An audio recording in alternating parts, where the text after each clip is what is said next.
Okay, so we all know that prison isn't supposed to be a fun place for anyone, but Arkansas back in the 60s was really going out of control with it. So we already know that prison guards were given a lot of slack as it came to punishments given out to the prisoners. But one doctor in the Tucker State prison farm really had a field day with it. You see, the doctor by the name of A.E. Rollins, along with the prison superintendent, Jim Burton, would go ahead to create this monstrosity known as the Tucker telephone. And what it was pretty much an old crank telephone attached to a generator with two dry cell batteries. So the way they would use it is they would grab a prisoner, strap him to a bed, grab one wire and attach it to his big toe, and then the other wire would get attached to the genitals. And every time you crank the handle, it would administer a shock to them. Now, this on its own is terrifying enough, but considering the fact that they would also give this job to prison trustees, which were pretty much just other prisoners that had a level of responsibility like guards, this would get abused really quick.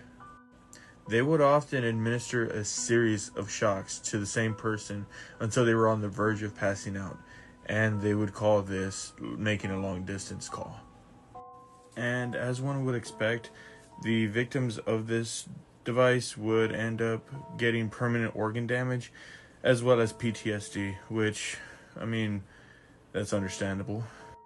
The superintendent of the prison would actually get fined $1,000 and be sentenced to a year in prison, which the judge would end up suspending due to concerns that he would get killed in prison, which, I mean, is a valid concern considering the fact that he was responsible for mutilating probably dozens, if not hundreds, of other prisoners.